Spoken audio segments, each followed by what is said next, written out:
สวัสดีค่ะ ขอต้อนรับทุกท่านสู่เรื่องเล่าแห่งโรงน้ำชาสกุลโจ วันนี้ขอเสนอเรื่อง ลิขิตธูปหอม ปริศนาคดีผีบอก ขอเชิญท่านจิบชาอุ่นหนึ่งถ้วย แล้วนั่งฟังเรื่องราวที่อาจเปลี่ยนชะตาผู้คนไปตลอดกาล ตอนที่หนึ่ง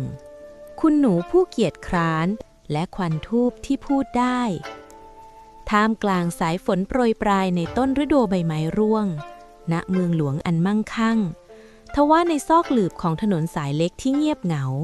กลับมีร้านเครื่องหอมไม้เก่าคร่ำคราตั้งอยู่อย่างโดดเดี่ยวป้ายหน้าร้านสลักตัวอักษรลายมือหวัดแก่วว่าเรือนหอมสัตตะบงกตกลิ่นหอมจางๆที่ลอยออกมาจากร้านนั้นประหลาดนักมันไม่ใช่กลิ่นดอกไม้ที่ปรุงแต่งจนหวานเอียนแต่เป็นกลิ่นหอมเย็นของเนื้อไม้โบราณที่ผสมผสานกับความชื้นของไอดิน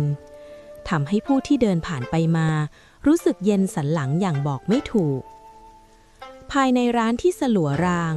เงาร่างบอบบางสายหนึ่งเอนกายอยู่บนต่างไม้แกะสลักอย่างเกียจคร้านเสี้ยหลัน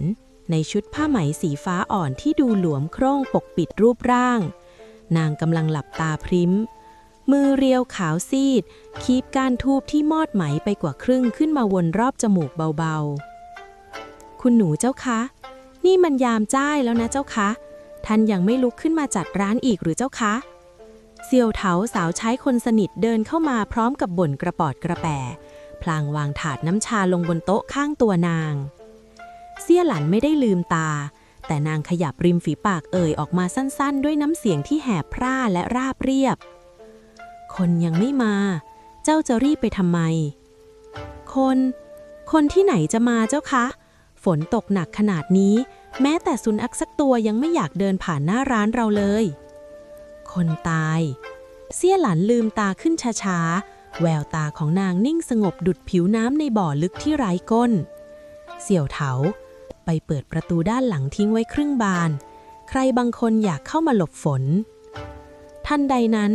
เสียงฝีเท้าหนักๆของรองเท้าทหารกระแทกกับพื้นดินเปียกแฉะก็ดังขึ้นที่หน้าร้านพร้อมกับเสียงเคาะประตูที่รัวแรง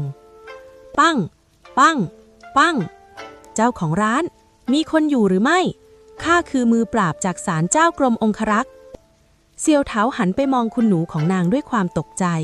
แต่เสี่ยหลันกลับค่อยๆหยัดกายลุกขึ้นนั่งอยู่อย่างช้าๆท่วงท่าองอาจแต่ยังคงความเฉื่อยชาไว้ในทุกอนูนางไม่ได้มองไปที่ประตูหน้าแต่กลับมองไปที่ควันทูบที่พวยพุ่งขึ้นมาเป็นสาย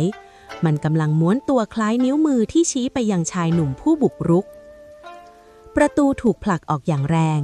ชายหนุ่มร่างสูงใหญ่ในชุดองครักษ์สีดำคลับเดินเข้ามากลิ่นอายของดาบและเลือดที่ติดตัวเข้ามานั้นรุนแรงจนเสี่ยวเถาต้องถอยหลังกู้เฟิงกวาดสายตาคมกริบมองไปทั่วร้านที่ดูประหลาดแห่งนี้ก่อนจะหยุดลงที่สตรีหน้าตางดงามทว่าแววตาเฉยเมยเกินมนุษย์ทั่วไปข้ามาสืบคดีศพหญิงสาวที่ถูกพบในบ่อน้ำหลังถนนสายนี้ชาวบ้านบอกว่าเจ้าเห็นนางเป็นคนสุดท้ายกู้เฟิงเอ่ยเสียงเข้มแฝงไว้ในอำนาจสั่งการเสี่ยหลันปัดเศษขี้เถ้าทูบออกจากชายเสื้อเบาๆนางเงยหน้าขึ้นสบตากับเขาเพียงอึกใจก่อนจะเอ่ยออกมาด้วยประโยคที่ทำให้อากาศในห้องเย็นเยือกขึ้นทันทีท่านหลวงท่านไม่ได้มาคนเดียวนางที่อยู่ในบ่อน้ำนั่น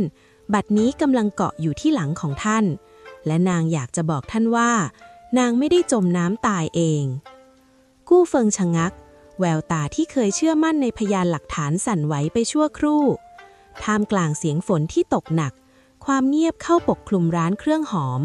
มีเพียงกลิ่นธูปที่เริ่มเปลี่ยนรสชาติไปเป็นกลิ่นคาวเกลือของน้ำในบ่อตอนที่2สัญญาแห่งกลิ่นและหลักฐานที่มองไม่เห็น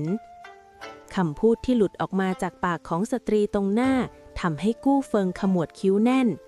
เขาเป็นมือปราบที่กรำศึกมานานคลุกคลีอยู่กับศพและกองเลือดจนแทบจะเรียกได้ว่าครึ่งชีวิตอยู่กับความตายแต่เขาไม่เคยเชื่อเรื่องผูผีวิญญาณสิ่งที่เขายึดถือมีเพียงร่องรอยบาดแผลและคำให้การของพยานเท่านั้นเหลวไหลกู้เฟิงแขนเสียงเย็นชาข้าขอเตือนเจ้า การขัดขวางการทำงานของเจ้าหน้าที่ด้วยเรื่องงมงายมีโทษหนักเจ้าบอกว่านางเกาะหลังข้าอยู่หรือถ้าอย่างนั้นเจ้าก็บอกมาเสียตอนนี้เลยว่านางตายอย่างไรเขาก้าวเข้าหาเสี้ยหลันอย่างคุกคามหวังจะเห็นแววตาตื่นตระหนกจากหญิงสาวร่างบางคนนี้ทว่าเสี้ยหลันกลับเพียงแค่ขยับนิ้วเรียวสวยหยิบก้านทูบกึ่งมอดก้านเดิมขึ้นมาปักลงในกระถางกำยานหยกขาวอย่างเนิบนาบไต้เท้ากู้ท่านเป็นคนใจร้อนกลิ่นอายสังหารของท่านแรงเกินไปจนนางหวาดกลัวเสี้ยหลันเอ่ยพลางหลุบตาลงมองควันทูบที่เริ่มม้วนตัวเป็นเกลียวแปลกๆหากอยากให้ข้าช่วยท่านต้องจ่ายค่าตอบแทนที่เหมาะสมข้าไม่รับงานฟรี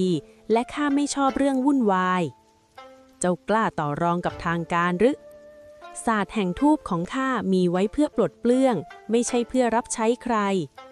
นางเงยหน้าขึ้นแววตาที่เคยเกียจคร้านฉายแววคมปราบขึ้นมาชั่วครู่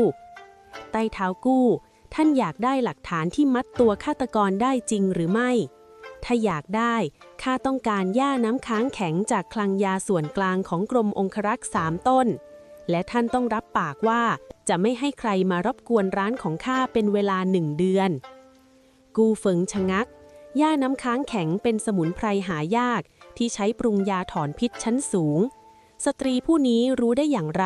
ว่ากรมองครักษ์มีของสิ่งนี้และท่าทางที่ไม่แยแสต่ออำนาจของนางทำให้เขาเริ่มลังเลได้หากคำพูดของเจ้าช่วยให้ข้าจับฆาตกรได้จริงข้าจะมอบของสิ่งนั้นให้เจ้ากู้เฟิงรับคำด้วยน้ำเสียงดุดันพูดมาเสี้ยหลันเอื้อมมือไปหยิบพัดด้ามจิ้วขึ้นมาโบกควันทูบเบาๆไปทางกู้เฟิงควันนั้นไม่ได้พุ่งเข้าหาเขาแต่กลับลอยไปหยุดนิ่งอยู่เหนือหัวไหล่ซ้ายของเขาจริงๆกู้เฟิงรู้สึกถึงความเย็นเยือกที่แล่นพล่านไปตามกระดูกสันหลังอย่างที่นางว่าไว้ไม่ผิดเพี้ยนนางไม่ได้จมน้ำตายเสี้ยหลันกระซิบกลิ่นควันที่นางทิ้งไว้คือกลิ่นน้ำมันตะเกียงเก่าและกลิ่นดินโคลนจากศาลเจ้าทิศนามฆาตกรไม่ได้ผลักนางตกน้ำแต่นางถูกทำให้สลบด้วยน้ำมันตะเกียงที่ผสมยากล่อมประสาทก่อนจะถูกนำร่างไปถ่วงไว้ในบ่อเพื่อให้ดูเหมือนอุบัติเหตุกูเฟิงนิ่งขึงศาลเจ้าทิศนามนั่นมันที่พักของพวกอพยพในควันทูบของข้านางชี้ไปที่รองเท้าของท่านเจ้าค่ะใต้เท้ากู้เสี้ยหลันเอ่ยพลางเนยใต้รอยพับรองเท้าของท่านมีเศษดินเหนียวสีแดงติดอยู่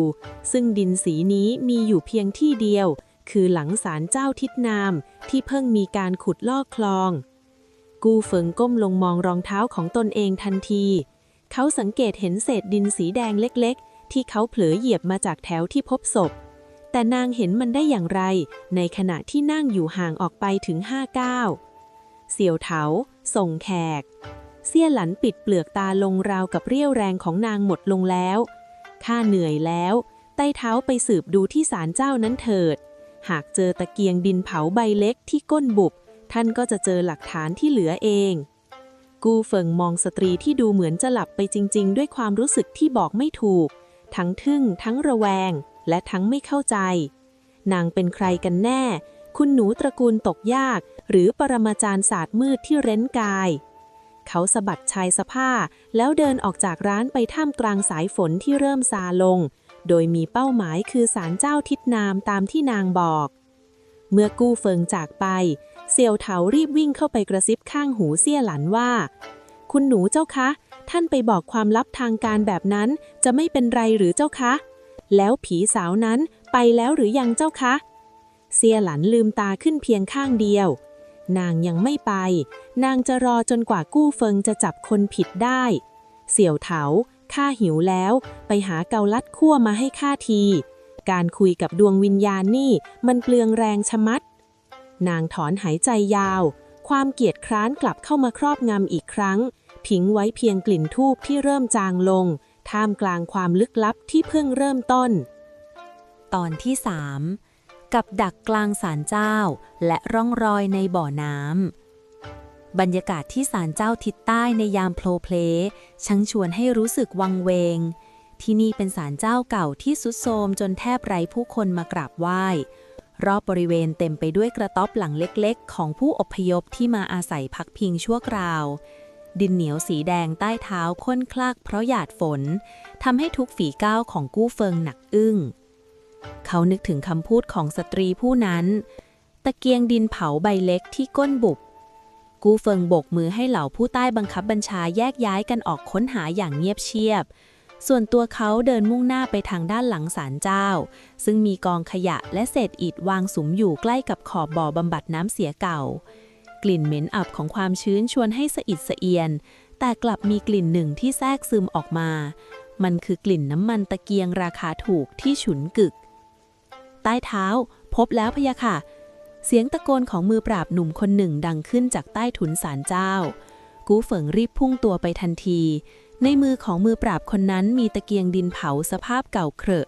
ขอบก้นของมันบุบเบี้ยวคล้ายถูกกระแทกด้วยของแข็งอย่างรุนแรงและที่สำคัญบนขอบตะเกียงยังมีเศษผ้าไหมสีชมพูชิ้นเล็กๆติดอยู่ซึ่งตรงกับชุดของหญิงสาวที่ตายในบ่อน้ำไม่ผิดเพี้ยนเจ้าของตะเกียงนี้เป็นใครกู้เฟิงถามเสียงกร้าวเป็นของชายชราขาเป๋ที่มาขออาศัยวัดอยู่พะยะค่ะแต่ตอนนี้หายตัวไปแล้วชาวบ้านบอกว่าเขาเพิ่งแบกห่อผ้าเดินมุ่งหน้าไปทางประตูเมืองทิศใต้เมื่อครู่นี้เองกู้เฟิงกบกรามแน่นความจริงเริ่มปรากฏชัดเจนตามที่สตรีเกียรติคร้านผู้นั้นบอกไว้ทุกประการตามไปปิดล้อมประตูเมืองทิศใต้ห้ามใครเข้าออกจนกว่าจะพบชายขาเป๋ขณะที่ความวุ่นวายกำลังเกิดขึ้นที่ชายแดนเมืองหลวงภายในเรือนหอมสัตบงกตกลับเงียบสงบจนได้ยินเสียงมอดไม้ในเตาผิงเสียหลันนั่งมองเกาลัดคั่วในจานด้วยสายตาว่างเปล่านางไม่ได้หยิบมันมากินทันทีแต่กลับใช้ปลายนิ้วเขี่ยมันไปมาอย่างเหนื่อยคุณหนูเจ้าคะท่านไม่กินหรือเสี่ยวเถาอุตส่าห์วิ่งไปซื้อมาตอนฝนเพิ่งหยุดเลยนะเจ้าคะเสียหลันถอนหายใจยาวเสี่ยวเถาเจ้าว่าคนเราตายแล้วไปที่ใดเสี่ยวเถาชะงักก็คงไปปรโลกไปรับกรรมกระมังเจ้าคะทำไมจู่ๆท่านถึงถามเรื่องนี้เสียหลันหยิบเกาลัดขึ้นมาแกะเปลือกออกช้าๆนางยังไม่ยอมไปเสียหลันปลายตาไปที่มุมห้องที่มืดสลัวที่สุดควันทูบก้านใหม่ที่นางจุดทิ้งไว้ลอยไปวนเวียนอยู่ตรงนั้นไม่ยอมกระจายตัวไปนางบอกว่าชายขาเป๋ไม่ใช่ฆาตกรเขาเป็นเพียงแค่คนส่งข่าวเสี่ยวเถาขนลุกสู้ขึ้นอะไรนะเจ้าคะถ้าไม่ใช่เขาแล้วใครกันที่ฆ่านางเสียหลันหยิบเกาลัดขึ้นมาแกะเปลือกออกช้าๆวาสนาของข้ากับนางยังไม่จบสิ้นเพียงเท่านี้กู้เฟิงคงกำลังดีใจที่เจอเบาะแสแต่เขาไม่รู้หรอกว่าเขากำลังเดินเข้าสู่กับดักที่ซับซ้อนกว่าเดิมทันใดนั้นเสียงฝีเท้าคนจำนวนมากก็ดังขึ้นหน้าร้านอีกครั้งแต่คราวนี้ไม่ใช่เสียงหนักแน่นของมือปราบแต่เป็นเสียงฝีเท้าที่สับสนและเร่งรีบประตูร้านถูกผลักออกอย่างแรงจนเกือบจะหลุดจากพุกกู้เฟิงเดินกลับเข้ามาในสภาพเปียกโชกใบหน้าของเขาเต็มไปด้วยหยดน้ำและอารมณ์ที่พลุ่งพล่านในมือของเขากำเศษผ้าไหมสีชมพูไว้แน่นเจ้าบอกข้ามาเดี๋ยวนี้เสี้ยหลันเขากระแทกเสียงเรียกชื่อนางเป็นครั้งแรกชายขาเป๋ที่ข้าตามจับได้เขาตายแล้วเขาถูกฆ่าปิดปากด้วยธนูที่ยิงมาจากเงามืดในทันทีที่ข้าเข้าถึงตัวเขาบอกข้าเพียงคำเดียวว่าบัวดำมันหมายความว่าอย่างไรเสียหลันค่อยๆเงยหน้าขึ้นมองกู้เฟิงแววตาของนางไม่ได้มีความตระหนกแม้แต่น้อยนางเพียงแค่เลื่อนจานเกาลัดคั่วไปข้างหน้าเขาเล็กน้อยนั่งลงสีใต้เท้าท่านเปียกฝนจนกลิ่นอายสังหารลดลงไปมากแล้วนางเอ่ยด้วยเสียงเรียบเรื่อยเรื่องบัวดำน่ะค่าตัวมันแพงกว่าหญ้าน้ำค้างแข็ง3 ต้นที่ข้าขอไว้นะเจ้าคะท่านพร้อมจะจ่ายเพิ่มหรือไม่กูเฟิงจ้องมองสตรีที่ดูเหมือนจะไม่แยแสต่อโลกตรงหน้าด้วยความรู้สึกก้ำกึ่งระหว่างความโกรธและความทึ่งคดีชาวบ้านธรรมดาบัดนี้กำลังโยงใยไปสู่บางสิ่งที่ยิ่งใหญ่และอันตรายยิ่งกว่าที่เขาคาดคิดไว้ตอนที่ 4 ตราประทับที่หายไปและกลิ่นอายของสมาคมมืดกูเฟิงจ้องมองสตรีที่นั่งแกะเกาลัดอย่างเนิบนาบด้วยแววตาที่แทบจะลุกเป็นไฟความตายของพยานสำคัญต่อหน้าต่อตาทำให้เขารู้สึกถึงความไร้สามารถ แต่สิ่งที่ทำให้หน้าโมโหที่สุดคือท่าทีไม่ทุกข์ไม่ร้อนของเซี่ยหลันที่ดูเหมือนจะมองเห็นหมากกระดานนี้ล่วงหน้าทั้งหมดย่าน้ำแคร้ง3 ต้นยังไม่พอหรือเจ้าช่างเป็นสตรีที่ละโมบนักกูเฟิงกระแทกตัวลงนั่งบนเก้าอี้ไม้ฝั่งตรงข้ามแม้จะพยายามรักษาท่าทีแต่หยดน้ำจากเสื้อคลุมที่เปียกชื้นก็หยดลงบนพื้นร้านเป็นวงกว้างใต้เท้ากู้ความละโมบคืออยากได้ในสิ่งที่เกินวาสนาแต่สิ่งที่ข้าขอคือค่าเหนื่อยที่ต้องแลกกับความเสี่ยงเซี่ยหลันวางเปลือกเกาลัดลงในจานอย่างบรรจงคดีหญิงสาวในบ่อน้ำเป็นเพียงเรื่องชาวบ้านแต่บัวดำคือกบฏราชสำนักท่านจะให้ข้าเอาชีวิตไปเสี่ยงเพื่อย่า3 ต้นจริงๆหรือกูเฟิงนิ่งเงียบไปครู่ใหญ่เขารู้ดีว่านางพูดถูกสมาคมบัวดำเป็นกลุ่มลึกลับที่ทางการพยายามกวาดล้างมานานแต่ไม่เคยจับตัวการใหญ่ได้เจ้าต้องการอะไรเพิ่มข้าต้องการสิทธิ์ในการเข้าหอตำราลับของกรมองครักษ์ข้าอยากหาบันทึกเก่าของตระกูลเซี่ยที่ถูกยึดไปเมื่อ10 ปีก่อนแววตาของเซี่ยหลันหม่นลงชั่วขณะก่อนจะกลับมาเฉยเมยดังเดิมกูเฟิงขมวดคิ้วตระกูลเซี่ยเจ้ากลมเครื่องหอมที่ถูกตราหน้าว่าทรยศและถูกกวาดล้างไปเมื่อ10 ปีที่แล้วหรือที่แท้นางก็คือบุตรีที่เหลือสอดของตระกูลนั้นหรือสิทธิ์ในการเข้าหอตำราเป็นเรื่องใหญ่ข้าต้องใช้เวลาแต่ตอนนี้บอกข้ามาว่าเจ้าเห็นอะไรจากพยานที่ตายไปเซียหลันลุกขึ้นยืนช้าๆท่วงทาสลึมสลือหายไปแผนที่ด้วยความเคร่งขรึมนางเดินไปที่ร่างของกู้เฟิงแล้วยื่นมือเรียวบางออกมาหยิบบางสิ่งที่ติดอยู่ตรงสาบเสื้อคลุมของเขาขึ้นมามันคือเศษกลีบดอกไม้แกะสลักเล็กๆเท่าปลายนิ้วก้อยแต่มันไม่ใช่ดอกไม้ธรรมดาเพราะมันถูกฉาบด้วยแลกเกอร์สีดำสนิทและมีกลิ่นหอมเอียนของศพติดอยู่นี่คือตรานำวิญญาณของสมาคมบัวดำเจ้าค่ะเซี่ยหลันหนุนเศษไม้ในมือไปมาฆาตกรตัวจริงไม่ได้ยิงธนูจากที่ไกลๆแต่เขาอยู่ใกล้พยานคนนั้นในระยะ19และเขาไม่ได้แค่เป็นคนร้ายแต่เขาอาจจะเป็นหนึ่งในมือปราบของท่านเองกูเฟิงพุ่งตัวลุกขึ้นยืนทันทีเหลวไหลคนของข้าตรวจสอบมาดีทุกคนควันทูบไม่เคยโกหกเจ้าค่ะใต้เท้าชี้ไปที่ควันทูบในมุมห้องที่ตอนนี้ม้วนตัวเป็นรูปกรงจักรหญิงสาวในบ่อน้ำไม่ได้ตายเพราะอุบัติเหตุแต่นางแอบไปเห็นการส่งมอบรายชื่อขุนนางที่ศาลเจ้าทิศใต้ชายขาเป๋คือคนรับจ้างขนส่งแต่คนสั่งการคือคนในกรมของท่านกลิ่นอายของควันทูบในหอประชุมองครักษ์ติดอยู่ที่ตัวชายขาเป๋ก่อนเขาจะตายกูเฟิงรู้สึกเหมือนถูกตบหน้ากลางศาลาว่าการความระแวงเริ่มก่อตัวขึ้นในใจกลิ่นเครื่องหอมเฉพาะตัวของกรมองครักษ์มีแต่คนในเท่านั้นที่ใช้ข้าจะตรวจสอบเรื่องนี้เองกูเฟิงเอ่ยเสียงต่ำพลางคว้าเศษไม้สีดำจากมือนางส่วนเรื่องหอตำราหากข้าจับนอนบ่อนไส้ได้ข้าจะพานางเข้าพบคุกลูกเกรงแต่ถ้าเจ้าพูดจริงข้าจะพานางเข้าหอตำราด้วยตัวข้าเองเขาสะบัดชายเสื้อเดินจากไปอย่างรวดเร็วครั้งนี้ความรู้สึกที่มีต่อสตรีเกียจคร้านผู้นี้เปลี่ยนจากความสงสัยกลายเป็นความยำเกรงในศาสตร์ที่เขามองว่ามืดบอดเซียหงันมองตามผันหลังของเขาไปจนลับสายตาก่อนจะซุดตัวลงนอนพิงหมอนใบเดิมอย่างหมดแรงเสี่ยวเถาปิดประตูร้านเถอะเจ้าคะวันนี้ข้าใช้แรงไปเยอะเกินวาสนาจริงๆแล้วคุณหนูเจ้าคะท่านบอกว่าฆาตกรอยู่ในกรมองครักษ์แล้วถ้าใต้เท้ากู้ถูกฆ่าปิดมากไปด้วยล่ะเจ้าคะเซียหลันปิดเปลือกตาลงพลางยิ้มบางเขาดวงแข็งนักเจ้าค่ะผีสาวตนนั้นยังเกาะไหล่เขาอยู่นางจะไม่ยอมให้ฆาตกรฆ่าเครื่องมือทวงยุติธรรมของนางง่ายๆหรอกเจ้าค่ะท่ามกลางความเงียบของราตรีกลิ่นธูปในเรือนหอมสัตตบงยังคงลอยอ้อยอิงคอยสดับรับฟังเสียงกระซิบของคนตายที่คนเป็นไม่ได้ยินตอนที่5หนอนบ่อนไส้และความลับในหอตำราแสงตะเกียงในห้องประชุมกรมองครักษ์วูบไหวตามแรงลมที่ลอดผ่านซอกหน้าต่างกูเฟิงนั่งนิ่งอยู่หลังโต๊ะไม้ตัวใหญ่ใบหน้าที่มักจะดุดันบัดนี้กลับเรียบเฉยจนน่ากลัวเขากำลังนึกถึงคำพูดของเซี่ยหลันที่ว่าฆาตกรอาจอยู่ใกล้เขาเพียง19ไต่เท้าท่านเรียกพบข้ามีเรื่องด่วนอันใดหรือขอรับ หลิวอี้มือปราบหนุ่มหน้าตาหมดจดผู้เป็นมือขวาที่กู้เฟิงไว้ใจที่สุดเดินเข้ามาในห้องท่าทางของเขาดูอิดโรยเล็กน้อยจากการออกไปตามล่าชายขาเป๋เมื่อเย็นกู้เฟิงจ้องมองหลิวอี้นิ่งๆก่อนจะเลื่อนเศษไม้กลีบดอกบัวดำไปตรงหน้าเจ้าเคยเห็นของสิ่งนี้ในตัวใครในกรมเราบ้างหรือไม่หลิวอี้ชะงักไปครู่หนึ่งเขาหยิบเศษไม้ขึ้นมาพินิจพิจารณานี่มันตราของพวกกบฏบัวดำไม่ใช่หรือใต้เท้าเหตุใดมันถึงมาอยู่ที่นี่ได้มันหล่นมาจากไหล่ข้าหลังจากที่ข้ากลับมาจากเรือนหอมสตะบงกฎกู้เฟิงเอ่ยเสียงเรียบแต่ดวงตาคมกริบกลับคอยสังเกตทุกการเคลื่อนไหวของคนตรงหน้านางบอกว่าคนร้ายจงใจทิ้งร่องรอยไว้เพื่อให้ข้าไขว้เขวหรือไม่ก็เพื่อเตือนว่าพวกมันอยู่ใกล้เพียงเอื้อมมือหลิวอี้ขมวดคิ้ว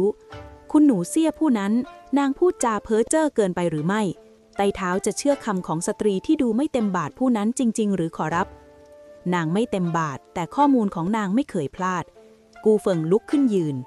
หลิวอี้ข้ามีงานสำคัญให้เจ้าทำไปสืบดูว่าในคืนที่หญิงสาวในบ่อน้ำตายมีใครในกรมที่ขอเวรยามพิเศษหรือออกไปข้างนอกโดยไม่มีคำสั่งบ้างข้าจะไปที่หอตำราลับด้วยตนเองในขณะเดียวกันที่เรือนหอมสตะบงกฎความเงียบสงัดเข้าครอบงำทว่าเซี่ยหลันกลับไม่ได้หลับไหลอย่างที่ควรจะเป็น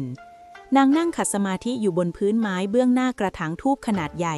ที่จุดธูปหวนคำหนึ่งไว้ขวัญธูปสีขาวบริสุทธิ์ลอยวนรอบตัวนางคล้ายม่านพรางตาคุณหนูดึกแล้วนะเจ้าคะท่านจะจุดธูปชนิดนี้ทำไมบิดาเตือนว่ามันจะดึงดูดสิ่งที่ไม่ควรมาเข้ามาร้านเรานะเจ้าคะเสี่ยวเถากระซิบด้วยความหวาดกลัวพลางกอดอกตัวเองไว้แน่นข้าไม่ได้เรียกคนอื่นเสี่ยวเถาข้ากำลังเรียกความทรงจำของข้าเองเซี่ยหลันตอบด้วยน้ำเสียงล่องลอยแววตาของนางจ้องมองเข้าไปในกลุ่มควัน10 ปีก่อนวันที่ตระกูลเซี่ยถูกกวาดล้างข้าจำได้ว่ามีกลิ่นคริสนาอาบเลือดชนิดหนึ่งลอยฟุ้งไปทั่วจวนกลิ่นนั้นเหมือนกับกลิ่นที่ติดมากับเสื้อคลุมของกู้เฟิงไม่ผิดเลยหมายความว่าได้เท้ากู้เกี่ยวข้องกับการตายของนายท่านหรือเจ้าคะเสี่ยวเถาเบิกตากว้างเปล่าเลยเขาเด็กเกินไปที่จะเกี่ยวข้องเซี่ยหลันสายหน้าช้าๆแต่เขาอยู่ผิดที่ผิดทางใครบางคนในกรมองครักษ์พยายามใช้เขาเป็นเครื่องมือมาโดยตลอดและหญิงสาวในบ่อน้ำคนนั้นนางคือจิ๊กซอว์ชิ้นสุดท้ายที่พ่อข้าทิ้งไว้ให้นางช่วยนำทางข้าทันใดนั้นเงาสายหนึ่งพุ่งผ่านหน้าต่างร้านไปอย่างรวดเร็วเสี่ยวเถาเกือบจะกรีดร้องแต่เซี่ยหลันกลับยกมือขึ้นปรามอย่างนิ่งสงบนางไม่แม้แต่จะหันไปมองเงานั้นแต่กลับพูดกับความมืดเบาๆว่าในเมื่อมาถึงแล้วก็เข้ามาสิพ่อค้าข่าวจากสมาคมบัวดำไม่ได้ใจแสะถึงขนาดต้องยืนตากลมข้างนอกหรอกระมังหน้าต่างถูกผลักเปิดออกมาชายในชุดดำปิดบังใบหน้ากระโดดเข้ามาในร้านเขาไม่ได้ชักดาบแต่กลับวางห่อผ้าเล็กๆลงบนโต๊ะคุณหนูเซ่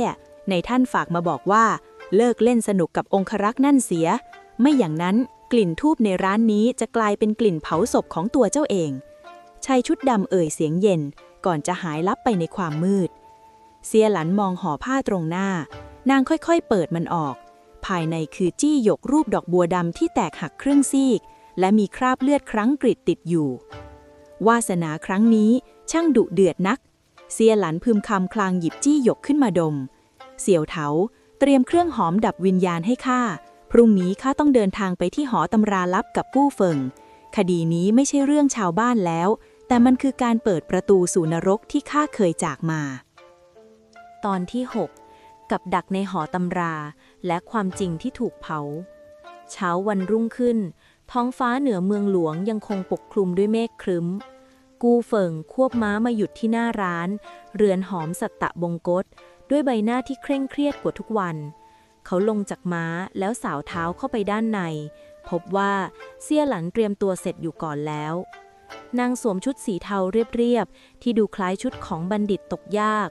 หมวกคลุมหน้ามีผ้าโปร่งสีดำปิดบังใบหน้าไว้ครึ่งหนึ่งในมือถือห่อผ้าขนาดเล็กที่ส่งกลิ่นหอมสะอาดจางๆเจ้าพร้อมแล้วหรือ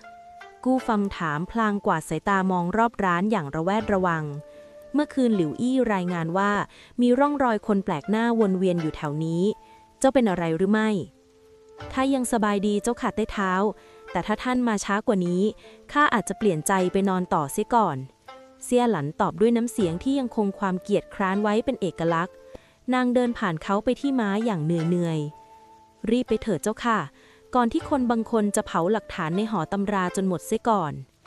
กูเฟิงมองตามนางด้วยสายตาครุ่นคิดแต่ก็ไม่ได้ซักไซ้อะไรต่อเขาพานางมุ่งหน้าไปยังกรมองครักษ์ซึ่งตั้งอยู่ทางทิศตะวันออกของวังหลวงหอตำราลับกรมองครักษ์ที่นี่คืออาคารไม้สูง3 ชั้นที่เต็มไปด้วยกลิ่นอายของกระดาษเก่าและฝุ่นละอองประตูทุกบานถูกใส่กุญแจเหล็กกล้าและมีทหารยามเฝ้าอย่างหนาแน่นกูเฟิงชูป้ายอาญาสิทธิ์เพื่อเปิดทางให้เสี่ยหลันเดินเข้าไปด้านในข้าให้เวลาเจ้าเพียง2 ชั่วยาม4 ชั่วโมงและเจ้าค้นหาได้เฉพาะในส่วนของบันทึกตระกูลเสี่ยเท่านั้นกูเฟิงสั่งเข้มนางไม่ตอบนางเดินเข้าไปท่ามกลางชั้นหนังสือที่สูงชันทันทีที่ก้าวเข้าไปลึกถึงโซนเก็บคดีต้องห้ามนางก็เริ่มหยุดนิ่งและหยิบก้านทูบสีดำสนิทออกมาจากห่อผ้านั่นเจ้าจะทำอะไรที่นี่ห้ามจุดไฟเด็ดขาด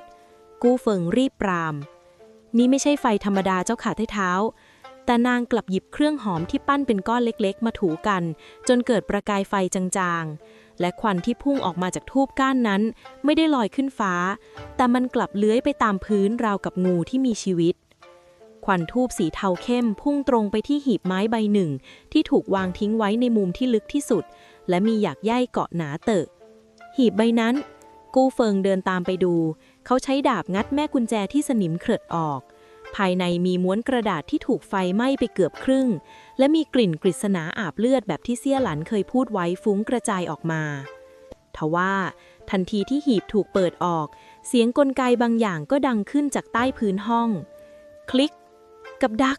กูฝึ่งตะโกนเขาพุ่งตัวไปรวบเอวเสี่ยหลันแล้วกระโดดหลบออกมาทันทีที่ลูกธนูอาบยาพิษนับ10 ดอกพุ่งออกมาจากผนังห้องในจังหวะที่ความโกลาหลเกิดขึ้นประตูหอตำราด้านหลังก็ถูกกระแทกปิดสนิทพร้อมกับกลิ่นน้ำมันตะเกียวที่รุนแรงขึ้นผิดปกติและควันไฟเริ่มลอยรอดเข้ามาตามช่องประตูมีคนวางเพลิงเสียงหลิวอี้ตะโกนดังมาจากด้านนอกใต้เท้าท่านยังอยู่ข้างในหรือไม่ขอรับประตูถูกสลักจากด้านในข้าเปิดไม่ได้กูเฟิงกบกรามแน่นเขามองไปที่เปลวไฟที่เริ่มลุกลามอย่างรวดเร็วหอตำราที่เต็มไปด้วยกระดาษแห้งคือเชื้อเพลิงชั้นดีหลิวอี้ไปเรียกคนมาพังประตูใครก็ตามที่วางเพลิงห้ามมันหนีไปได้นะท่ามกลางกลุ่มควันที่เริ่มหนาจนหายใจลำบากเซี่ยวหลันกลับนิ่งสงบนางไม่ได้ตื่นตระหนกเหมือนคนปกติแต่นางกลับเอื้อมมือไปหยิบม้วนกระดาษที่ถูกไฟไหม้ไปครึ่งเดียวจากในหีบมาเก็บไว้ในแขนเสื้อใต้เท้ากู้ทางออกปกติถูกปิดแล้วแต่ดวงวิญญาณของบรรพบุรุษข้าบอกว่ามีทางลับใต้ตู้หนังสือทางซ้ายอันที่3ถ้าท่านไม่อยากกลายเป็นหมูรมควันก็ช่วยพังตู้นั้นให้ข้าทีตอนที่7ทางลับใต้กองเพลิงและตัวจริงของหนอนบ่อนไส้เปลวไฟสีส้มฉานลามเลียขึ้นไปตามชั้นวางตำราอย่างรวดเร็วเสียงไม้ลั่นเปรี้ยดังสนั่นแข่งกับเสียงไอโขกของคนด้านในกู้เฟิงใช้แขนเสื้อคลุมจมูกพรางพยุงร่างของเสี่ยหลันมุ่งหน้าไปทางตู้หนังสือที่3ทางซ้ายตามที่นางบอกตู้หนาขนาดนี้จะพังไหวได้อย่างไรกู้เฟิงตะโกนกึกก้องท่ามกลางกลุ่มควันที่หนาทึบเสี่ยหลันไม่ได้ตอบแต่นางคว้ากระปุกผงบางอย่างออกมาจากย่ามแล้วซัดเข้าไปที่ฐานของตู้หนังสือที่ไม้ผุใต้เท้าตรงนั้นเจ้าค่ะกู้เฟิงไม่รอช้ารวบรวมกำลังภายในทั้งหมดไว้ที่ฝ่าเท้าแล้วกระโดดถีบเข้าที่ฐานตู้หนังสือสุดแรงเสียงไม้หักดังสนั่นพร้อมกับตู้ที่ล้มคลืนลงเผยให้เห็นแผ่นไม้กระดานที่ดูหลวมโครงผิดปกติกู้เฟิงใช้ดาบงัดมันออกพบว่าเป็นอุโมงค์แคบๆที่มืดมิดลงไปกู้เฟิงดันตัวเสี่ยหลันลงไปก่อนจากนั้นเขากระโดดตามลงมาทันทีที่คานหลังคาด้านบนพังถล่มลงมาปิดทับพังเข้าพอดีในขณะเดียวกันบริเวณลานด้านหน้าหอตำราความวุ่นวายกระจายไปทั่วมือปราบหลาย10 คนวิ่งวุ่นหาน้ำมาดับไฟหลิวอี้ยืนคุมเชิงอยู่หน้าประตูที่ถูกสลักไว้ใบหน้าของเขามอมแมมไปด้วยเขม่าวควันสายตาคมปราบกวาดมองไปที่กลุ่มมือปราบที่กำลังตื่นตระหนกเขาสังเกตเห็นมือปราบคนหนึ่งชื่อจางซือที่กำลังยืนถือถังน้ำอยู่ท้ายขบวนท่าทางของจางซือดูสงบนิ่งเกินไปมือที่ถือถังน้ำสั่นเพียงเล็กน้อย แต่สายตากลับจดจ้องไปที่หน้าต่างชั้น2ของหอตำรา คล้ายกำลังรอคอยผลงานบางอย่าง หลิวอี้ค่อยๆปลีกตัวออกจากกลุ่มคน แฝงตัวเข้าไปในเงามืดของกระโจมใกล้ๆแล้วอ้อมไปทางด้านหลังของจางซือฝ่ายพลาธิการบอกว่าน้ำมันตะเกียงในคลังหายไป5 ถัง เจ้าพอจะรู้ไหมว่ามันไปอยู่ที่ไหน หลิวอี้เอ่ยขึ้นเบาข้างหูอีกฝ่ายจางซือสะดุ้งสุดตัวถังน้ำในมือร่วงหล่นลงพื้นทันทีเขารีบหันกลับมาพร้อมกับมือที่เอื้อมไปจับด้ามดาบใต้เท้าหลิวท่านพูดเรื่องอะไรขอรับข้าก็ช่วยดับไฟอยู่นี่ไงเจ้าช่วยดับไฟหรือเจ้าช่วยให้ไฟมันแรงขึ้นกันแน่หลิวอี้ชี้ไปที่ชายเสื้อของจางซือซึ่งมีคราบน้ำมันสีเหลืองจางๆติดอยู่กลิ่นน้ำมันตะเกียงจากตัวเจ้าแรงกว่ากลิ่นควันไฟซิอีกนะจางซือเห็นท่าไม่ดีแทนที่จะยอมรับเขากลับชักดาบออกมาแล้วพุ่งเข้าใส่หลิวอี้ทันทีหลิวอี้เอี้ยวตัวหลบอย่างว่องไวเขาใช้ฝักดาบกระแทกที่ข้อมือของจางซือจนดาบหลุดมือก่อนจะเตะสกัดขาให้คนร้ายล้มคว่ำลงกับพื้นบอกมาใครสั่งให้เจ้าข้าปิดปากใต้เท้ากู้หลิวอี้กดเข่าลงบนหลังของคนร้ายพลางตะกอนเรียกมือปราบคนอื่นมานี่จับคนทรยศคนนี้ไว้ทางด้านใต้ดินอากาศในอุโมงค์แคบและอับชื้นเสี่ยหลันเดินนำหน้าโดยใช้แสงสว่างเพียงเล็กน้อยจากปลายธูปที่นางจุดทิ้งไว้นางเดินอย่างมั่นคงคล้ายกับเคยมาที่นี่มาก่อนเจ้าเคยมาที่นี่หรือกู้เฟิงถามท่ามกลางความมืด10 ปีก่อนพ่อเคยบอกข้าว่าถ้าเกิดเรื่องร้ายแรงในวังให้หาทางหนีมาที่อุโมงค์นี้มันเป็นทางเชื่อมระหว่างกรมองคลักษ์กับสุสานร้างหลังเมืองข้าไม่คิดต้องกลับมาใช้มันในวันที่ท่านตายไปแล้วจริงๆกู้เฟิงมองแผ่นหลังของสตรีตรงหน้าแสงสีแดงจากปลายธูปขับเน้นให้เห็นความโดดเดี่ยวของนางม้วนกระดาษที่เจ้าหยิบมามันสำคัญมากหรือเสี่ยหลันหยุดฝ่าเท้านางหันมามองเขาแสงสลัวทำให้ดวงตาของนางดูวาวโรสมันคือบันทึกสูตรปรุงธูปต้องห้ามของตระกูลข้าเจ้าค่ะและในหน้าสุดท้ายที่ยังไม่ถูกเผามีชื่อของคนขายชาติที่พ่อข้าแอบจดไว้ก่อนถูกประหารกู้เฟิงนิ่งขึงคดีที่เริ่มจากศพหญิงสาวในบ่อน้ำบัดนี้ขยายวงกว้างจนกลายเป็นไฟที่กำลังแผดเผาความมั่นคงของราชสำนักและสตรีเกียรติคร้านผู้นี้คือคนเดียวที่ถือกุญแจสำคัญเราต้องออกจากที่นี่ให้เร็วที่สุดกู้เฟิงเอ่ยขึ้นหลิวอี้คงจับคนวางเพลิงได้แล้วแต่รายชื่อในมือนางคือสิ่งที่สมาคมบัวดำต้องการมากที่สุดและพวกมันจะไม่ยอมหยุดเพียงเท่านี้แน่ตอนที่8พยานปากเอกและความลับของบัวดำควันไฟจากหอตำราลับเริ่มเบาบางลงเหลือเพียงเท่าฐานที่ปลิวว่อนไปตามแรงลมยามค่ำคืนกลิ่นไหม้ของกระดาษและไม้เก่าคละคลุ้งไปทั่วกรมองครักษ์สร้างบรรยากาศที่หดหู่และกดดันจนถึงขีดสุดทหารยามทุกสั่งการให้ปิดล้อมพื้นที่ทุกตารางนิ้วห้ามคนนอกเข้าออกโดยเด็ดขาดณห้องขังใต้ดินที่ลึกที่สุดอากาศทั้งเย็นชื้นและอับทึบแสงสว่างเพียงหนึ่งเดียวมาจากคบเพลิงที่ผนังซึ่งส่งเสียงปะทุเป็นระยะจางซือถูกตรึงโซ่ไว้กับเสาหินใบหน้าที่เคยมั่นใจในแผนการบัดนี้เต็มไปด้วยรอยเลือดและเขม่าวควันเขาหอบหายใจโรยรินจากการถูกรีดเค้นความลับมาตลอด1 ชั่วยามหลิวอี้ยืนพิงผนังห้องขังอยู่ในเงามืดเขาไม่ได้ถือแสหรือเครื่องทรมานแต่ในมือกลับถือถ้วยน้ำชาที่เย็นชืดเขาจ้องมองอดีตเพื่อนร่วมงานด้วยสายตาที่อ่านไม่ออกจางซือเจ้าทำงานรับใช้กรมมา7 ปีข้าจำได้ว่าเจ้าเคยบอกว่าอยากสะสมเงินไปไถ่ตัวคนรักที่หอคณิกาหลิวอี้เอ่ยขึ้นเบาๆน้ำเสียงของเขาไม่ได้โกรธเกรี้ยวแต่กลับดูเหนื่อยหน่ายเงินจากสมาคมบัวดำมันหอมหวานขนาดที่ทำให้เจ้าลืมพี่น้องที่เคยดื่มสุราด้วยกันเลยหรือจางซือเงยหน้าที่บวมช้ำขึ้นมาแค่นยิ้มอย่างยากลำบากพี่น้องหรือในกลุ่มที่เต็มไปด้วยการแย่งชิงอำนาจใครคือพี่น้องของข้ากันแน่ใต้เท้าหลิวท่านมันเกิดมาในตระกูลขุนนางท่านจะไปรู้อะไรเกี่ยวกับความอดอยากข้าอาจจะไม่รู้เรื่องความลำบากของเจ้าหลิวอี้ก้าวเข้ามาในแสงไฟแววตาคมปราบแต่ข้ารู้ว่าคนที่เจ้าภักดีด้วยนั้นเขาไม่เคยเห็นหัวเจ้าด้วยมิฉะนั้นในขณะที่เจ้ากำลังวางเพลิงทำไมธนูพิษถึงเล็งมาที่หัวใจของเจ้าด้วยเล่า จางซือชะงักไปแรงแขนคำพูดของหลิวอี้แทงใจดำเขาอย่างแรงในจังหวะที่เขากำลังจะหลบหนีออกจากหอตำรา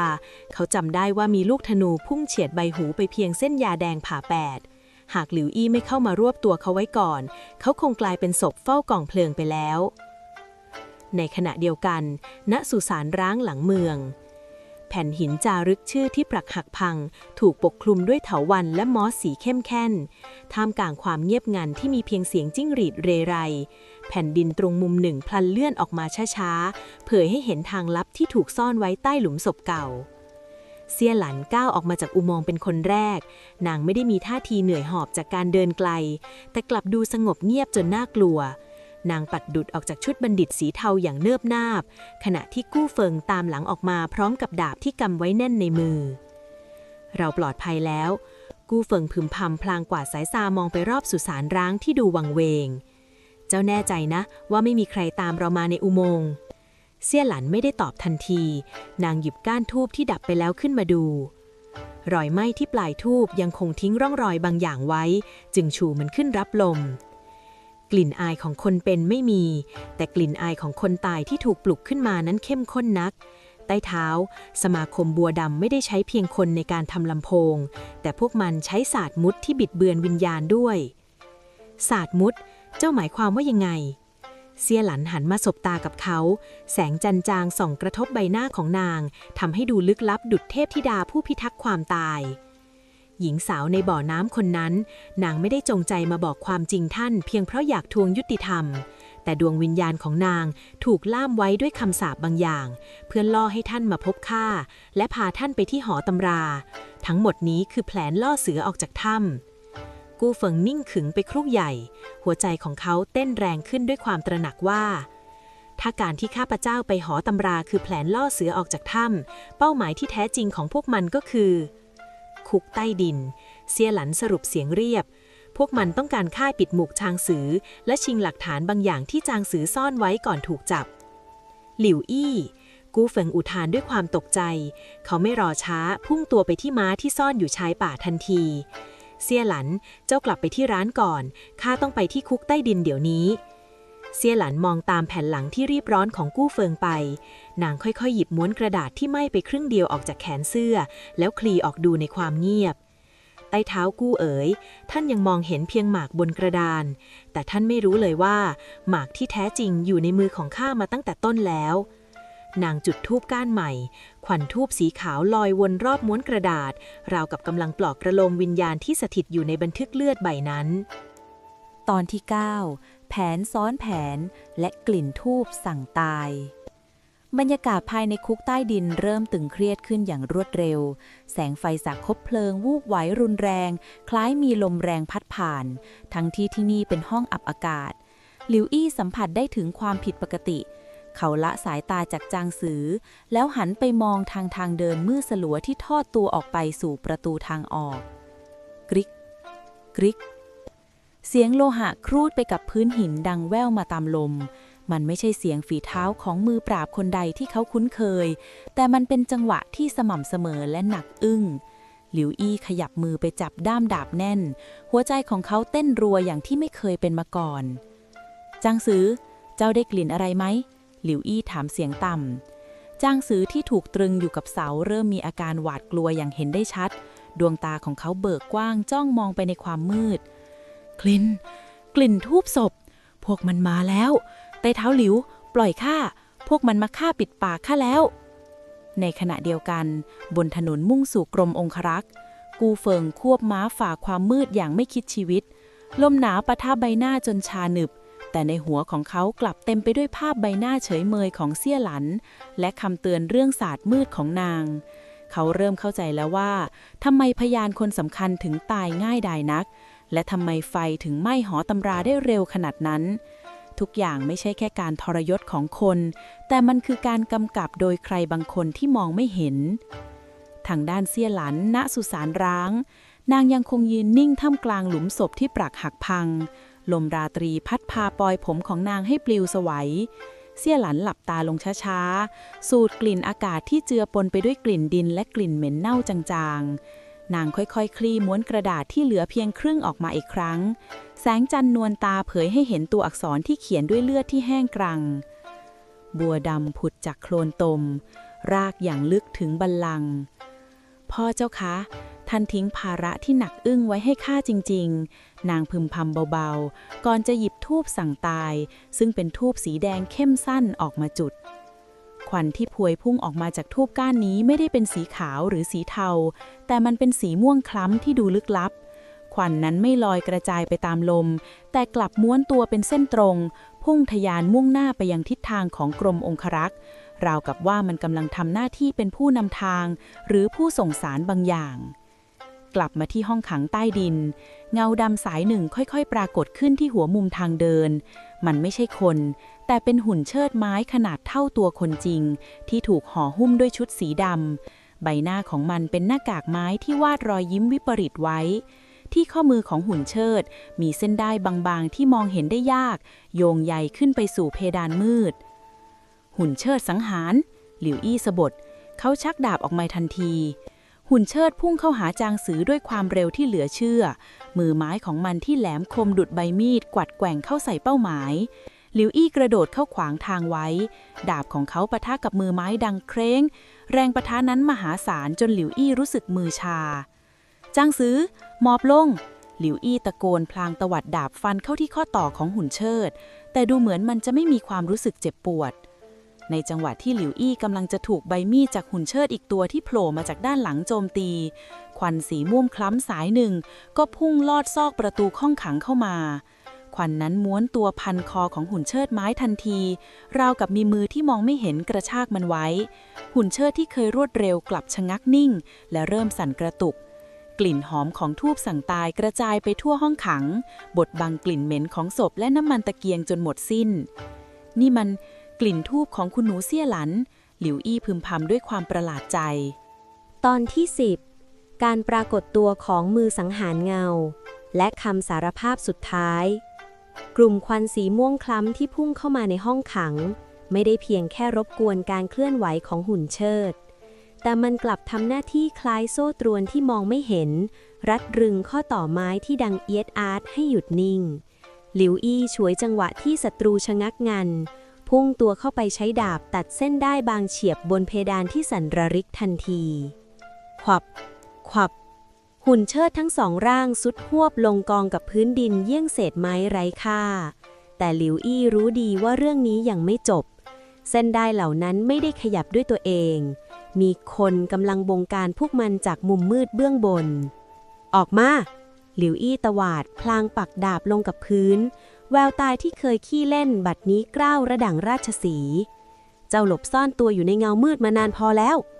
จากเพดานที่มืดมิดเหนือห้องขังเงาร่างหนึ่งทิ้งตัวลงมาอย่างแผ่วเบาราวกับขนนกชายในชุดรัดกุมสีเทเข้มใบหน้าครึ่งล่างถูกปกปิดไว้ด้วยผ้าคลุมแววตาของเขาไร้ความรู้สึกคล้ายกับหุ่นที่เขาบังคับไม่ผิดเพี้ยนในมือของเขายังคงถือแกนบังคับที่มีเส้นด้ายสีเงินระยิบระยับอยู่มือสังหารเงาจากสมาคมบัวดำจางซือที่เห็นเหตุการณ์สั่นสะท้านจนโซ่ตรวนส่งเสียงดังเคร่งคร้างใต้เท้าหลิวระวังเขาคือเงานิรนามผู้ที่ทำภารกิจไม่เคยพลาดม้าคู่ใจควบมาถึงหน้าประตูกรมองครักษ์ในจังหวะเดียวกับที่เสียงระฆังเตือนภัยดังขึ้น